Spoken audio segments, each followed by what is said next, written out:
বাবা, তুমি কি জানো তুমি এই 28 বছরে আমার পেছনে যা টাকা খরচ করেছ আমি মাত্র 2 বছরে তা পরিশোধ করে দিতে পারবো।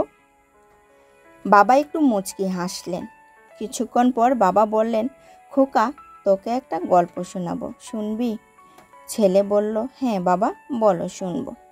বাবা বললেন, তোর বয়স যখন 5 বছর তখন আমি মাত্র 2,500 টাকার চাকরি করি। এই 2,500 টাকা দিয়ে সংসার চালানোর কষ্টটা কাউকে বুঝতে দিইনি। সবসময় চেষ্টা করেছি তোর মাকে খুশি রাখার জন্য, সুখে থাকার জন্য। তুই যখন প্রথম স্কুলে ভর্তি হলি তখন তোর মা আর আমি পরিকল্পনা করলাম আমরা আজ থেকে কি কি ত্যাগ করব। সেই বছর তোর মাকে কিছুই কিনে দিতে পারিনি।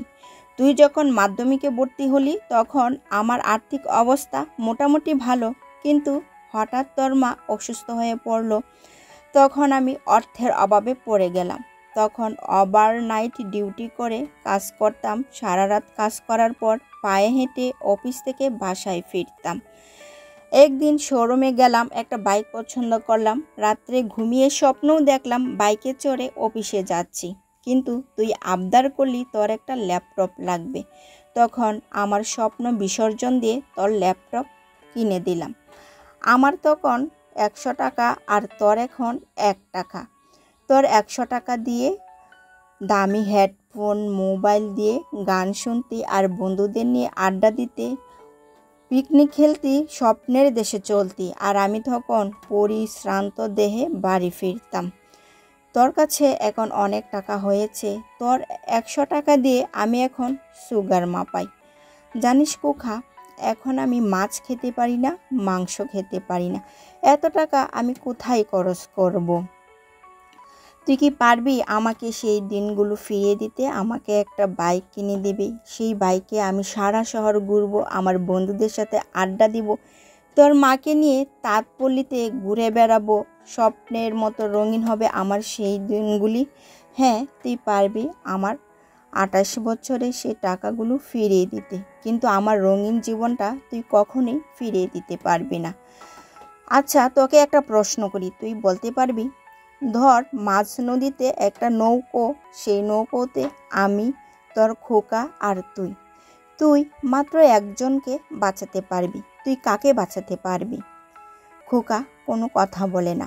বাবা বললেন, থাক, তোকে আর উত্তর দিতে হবে না, তোকে বলতে হবে না। আমি জানি পিতার দায়িত্ব কখনোই কম হয় না। সন্তানের দায়িত্ব পিতা কখনো না নিয়ে পারে না। পিতা শুধু সন্তানের দায়িত্বই নিতে পারে, কিন্তু বাবার দায়িত্ব সন্তান নিতে পারে না।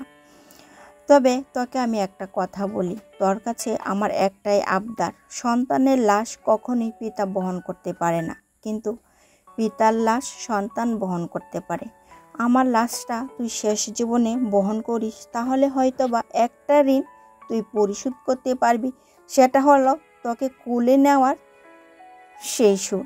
তোকে যে ছোটবেলায় কুলে রাখতাম, সেই ঋণটা তুই পরিশোধ করতে পারবি শেষ যাত্রায়, তুই যদি তোর কাঁধে আমার লাশটা বহন করিস। আসলে বাবারা এরকমই, বাবারা কঠোর পরিশ্রম করে আমাদের অনেক বড় করে লালন পালন করেন, কিন্তু আমরা আসলে বুঝতেই পারি না যতক্ষণ পর্যন্ত না সেই পর্যায়ে আমরা না যাই। আমরা ভাবি বাবারা বোধহয় কিপ্টে হয়ে থাকেন, সন্তানদের জন্য খরচ করতে চান না, কিন্তু বাবা কিন্তু সর্বাত্মক চেষ্টা দিয়ে সন্তানের ভালোর জন্য কাজ করে যান। ওনার যতটুকু সামর্থ্য উনি এভাবেই কিন্তু চেষ্টা করেন, সাধ্যমতো চেষ্টা চালিয়ে যান।